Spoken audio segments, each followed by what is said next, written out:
வேளாண் துறை அமைச்சர் எம்.ஆர்.கே. பன்னீர்செல்வம் காஞ்சிபுரத்தில் கலைஞர் சிலை திறந்து வைத்த பின் பேட்டியளித்தார்.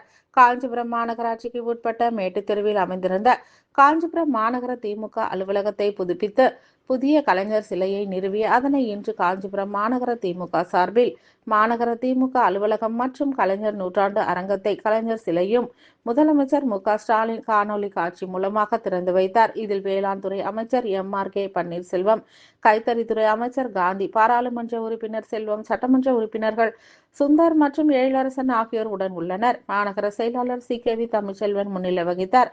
இதனைத் தொடர்ந்து நடைபெற்ற பத்திரிகையாளர் சந்திப்பில் பயிர்கள் சேதமடையவில்லை, தாழ்வான பள்ளங்களில் நெற்பயிர்கள் சாய்ந்து உள்ளது, 25,000 ஹெக்டேர் பயிர் சாய்ந்துள்ளது.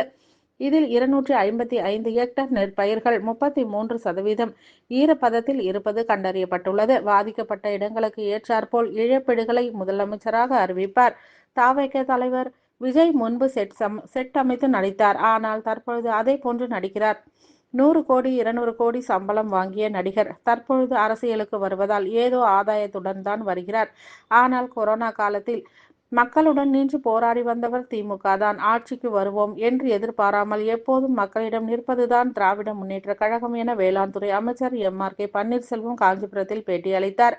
இதில் பொதுக்குழு உறுப்பினர் எம்.எஸ். சுகுமார், மாநகராட்சி மேயர் மகாலட்சுமி யுவராஜ், மாவட்ட இளைஞரணி அமைப்பாளர் யுவராஜ், பகுதி செயலாளர்கள் திலகர், சந்துரு, வெங்கடேசன், தசரதன், மாநகர துணை செயலாளர் முத்துச்செல்வம், நிர்மலா, பொருளாளர் சுதா என்கின்ற சுப்பராயன், மாவட்ட மகளிர் அணி அமைப்பாளர் செல்வி, மாநகர இளைஞரணி அமைப்பாளர் சுகுமார், மாநகர வட்ட செயலாளர்கள், பகுதி நிர்வாகிகள், பகுதி துணை செயலாளர் வழக்கறிஞர் வினோத்குமார், குடியரசு மகளிர் அணி நிர்வாகிகள், மாவட்ட ஒன்றிய மாநகர நிர்வாகிகள் கலந்து கொண்டனர். கலந்து கொண்ட அனைவருக்கும் மாவட்ட நெசவாளர் அணி அமைப்பாளர் மலர்மன்னன் நன்றிகளை தெரிவித்தார்.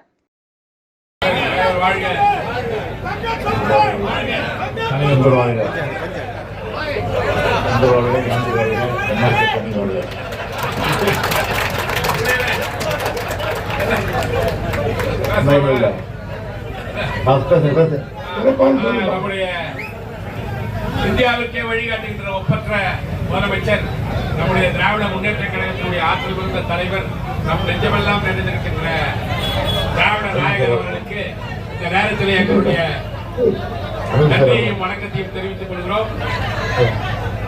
அண்ணா அறிவாலயத்தில் இருந்து நம்முடைய தலைவர் அவர்கள் அண்ணா பிறந்த காஞ்சிபுரத்தில்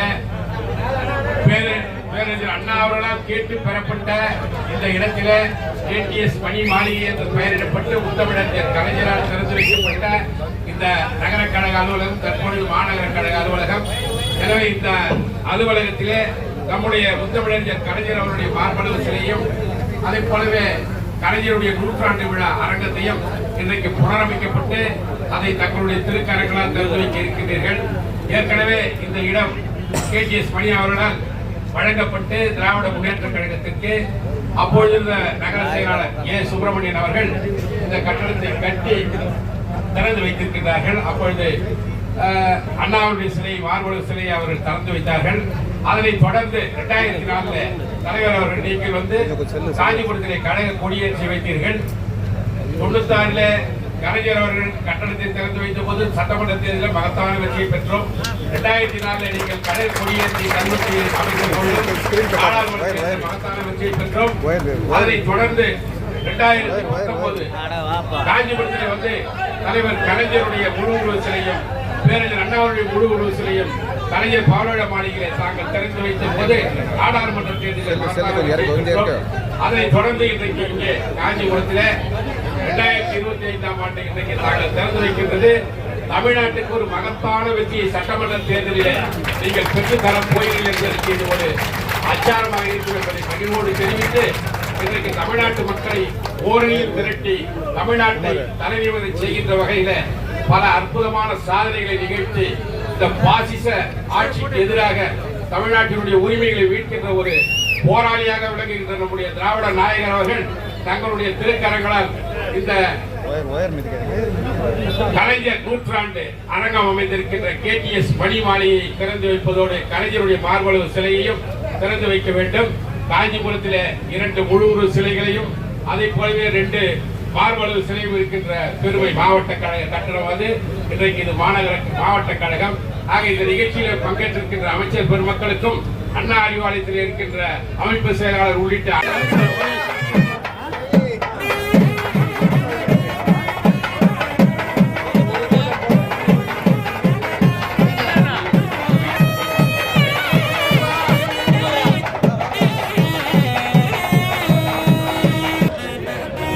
ஆமா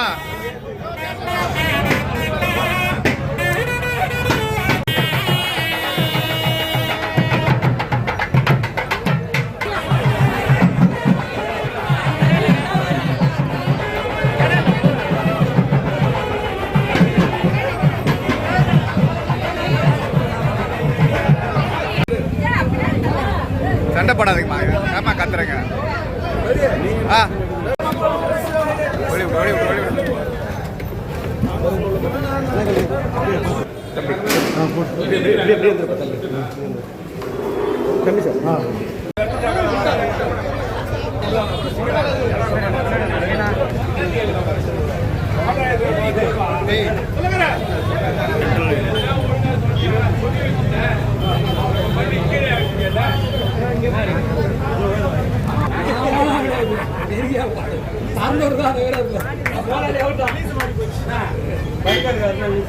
நெல் வந்து ஒன்றும் சேதம் அடையவில்லை. அது வந்து இப்ப இது வந்து பயிர்கள் சாய்ந்து பள்ளம் வாகன பகுதியில் நீரால் சூழப்பட்டு கிட்டத்தட்ட 25,000 ஹெக்டேர் அளவுக்கு சூழப்பட்டு இருக்கிறது. கிட்டத்தட்ட 2,585 ஹெக்டேர் அளவுக்கு இப்ப அந்த 33% கடந்து பாதிக்கப்பட்டிருக்கிறது. அந்த பாதிப்புக்கு தகுந்தாற்போல் அது இழப்பீடை முதல்வர் அறிவிப்பார்கள். கடந்த காலங்களில் 3 லட்சம் ஹெக்டேர் மெட்ரிக் டன் நெல் உற்பத்தி செய்யப்பட்டது. இப்போது கிட்டத்தட்ட 9 லட்சம் மெட்ரிக் டன் நோக்கி சென்று கொண்டிருக்கிறது.